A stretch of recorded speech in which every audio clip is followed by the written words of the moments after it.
Magandang tanghali po. Kami po ang mga estudyante ng St. Dominic College of Asia, Bachelor of Science in Nursing Level 4. Andito po kami para po mag-interview para po sa aming thesis na entitled Superstitious Beliefs Influencing Pregnancy. Habang po na nagbubuntis po kayo, kamusta po yung mga experience nyo po, mga karanasan nyo po? Ano po yung mga ginawa nyo na tradisyonal na paniniwala habang nagdadalang tao?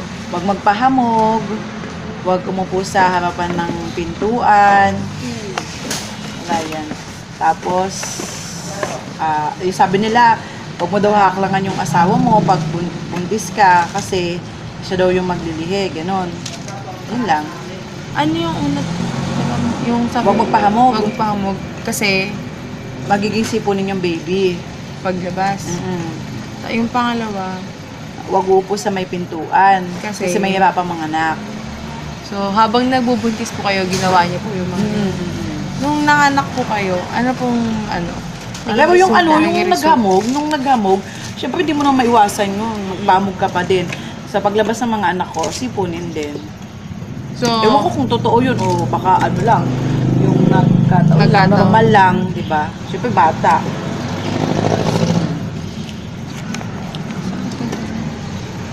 paano niyo po nasabing normal na yung mga karanasan na nangyari sa inyo habang Ano parang nasabing normal? Eh yun nga, di ba sabi wag daw magpahamog, pero nagpahamog ka pa din. Kasi hindi naman maiwasan, hindi naman laging paglalabas mo, huwag magdadala ka ng sombrero, payong, mga yung ang tawag doon, panambo, ano? Hindi. Pantakip. Oo, basta yung parang gano'n. Eh, kaya gano'n, paglabas ng mga bata sipunin, o baka nagkataon lang din, normal lang. Normal lang yung... Na yung mga bata sinisipon, di ba normal lang? Meron po ba naging epekto yung mga Apo. yung mga sinunod yung pamahiin Wait lang, Daddy. nung Ay, hindi, nanganak? siguro baka. Kasi yung sabi, wag po upo sa pintuan. Wait, Daddy. Madali naman ako ng anak. Pero ginawa niyo po Oo, yun. ginawa ko naman yun. Yun lang po. Habang nagbubuntis po kayo, ano po yung mga naranasan niyo po, yung mga experience niyo po, may mga ginawa po ba kayong mga traditional na paniniwala? Ang masasabi ko nung time na nagbubuntis ako, parang naisip ko na dapat 1 to 3 months, inaalagaan mo yung pagbubuntis mo. Hindi ka po pwedeng magsakay ng motor, hindi ka po pwedeng magpagod. Dapat ingatan yung 1 to 3 months. Kasi, ang nangyari kasi, nung time na nagpa-ultrasound ako, may something na nakikita yung OB sa akin na hindi niya pwedeng masabi. Eh, 2 bisis, hindi niya masabi sa akin. Yung time na yun, pagkatapos nun, hindi ko sinunod ng traditional na iingatan, gano'n. Actually, hindi naman yan dapat ingatan, talagang sinasabi ng doktor yun. Hindi ko sinunod lang, angkas lang ako na angkas ng motor sa asawa ko. Ngayon, nangyari, something na parang sa kakasakay ko siguro ng motor, may time na parang nakita ko bundol. So, automatic preno. May something na parang may impact, parang nanakit ko nung medyo may konting spot-spot. Binaliwala ko, ulit ako ultrasound.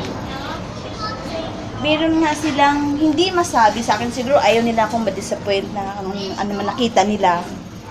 Nung time na mga anak na ako, punta na kami sa ospital. Bali mga 8 hours yata ako nag-deliver ako noon. Nung nanganak ko, hindi ko in-expect na yung time na dapat iingatan ko pala yung mga 1 to 3 months na pagbubuntis. Hindi ako makapaniwala na yung anak ko nga may defect sa congenital leaf palate. Leaf clip palate. Yun yung nangyari sa anak ko. So, na-realize ko, siguro yun yung dahilan. Hindi naman yun sa lahi-lahi eh. Kasi wala naman kaming lahi. Sa kanila din, parang ganun. Although meron, pero ganun din nangyayari. Na-slide siya. Naniniwala ako sa mga ganun, yung ma-slide ka or hindi mo iniingatan 1 to 3 months or more than pa dapat iingatan ang pagbubuntis. Hindi na lang basta-basta wala kang iinuming gamot. Kasi minsan dati sakit ulo ko, may inom ako ng paracetamol. Siyempre bawal pala yun. Kasi nga may epekto yon Sa baby. sa baby, may epekto sa baby, hindi siya nagde-develop ng maayos.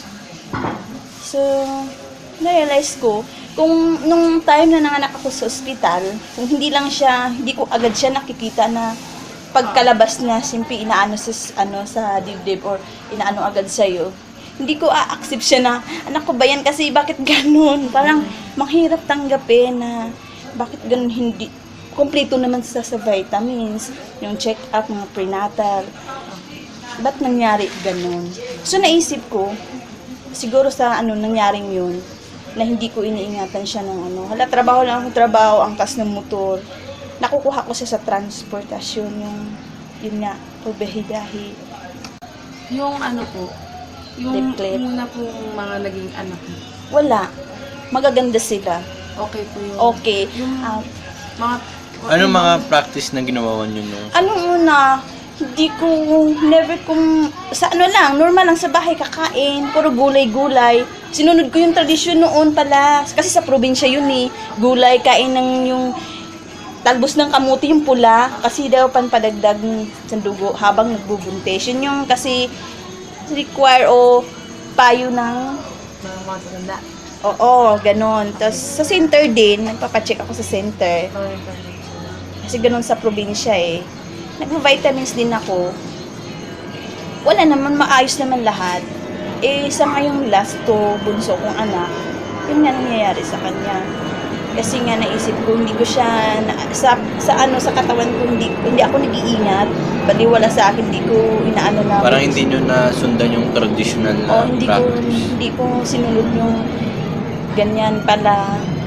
Akala ko okay lang siguro yun, wala naman. Pero para sa ilalim, sabi nga ng doktor, dapat ingatan ang pagbubuntis 1 to 3 months. Ako hindi ko nagawa yun. Parang nakita ko, parang pagod pa nga ako kasi stress ako sa bahay. And then, sumasama-sama ako sa opisina, sa asawa ko, biyahe, nagmumotor kami noon. Yun lang masasabi ko. Bukod dun sa 1 to 3 months sa pag-iingat. At may iba pa po ba kayo? Dapat continue pa rin, tapos yung vitamins, Tapos, yun lang po. tapos regular check-up. Andun pa rin naman tayo, kailangan pa rin natin maniniwala kasi maganda din naman ang maging resulta kung sundin mo. Wala namang mawala at makadagdag pa siya, ikagaganda sa resulta ng yung traditional. Tulad po Tulad Tulad po po ng yung ba yun? Yun nga, tulad na nasabi ko, na yung kailangan pag-iingat. Tapos kumain ng gulay. pag-iingat po ng 1 to 3 months, continuous po yun. Continuous. And Pagkain then, ng gulay. pagkain ng gulay. Huwag po iinom ng mga gamot. Oo, wag uminom ng gamot. Kahit anong gawin. Kahit anong klaseng gamot. Na kailangan, yun nga, kain ng gulay. Padagdag yung sa iron, kailangan. Tapos, calcium para sa bata.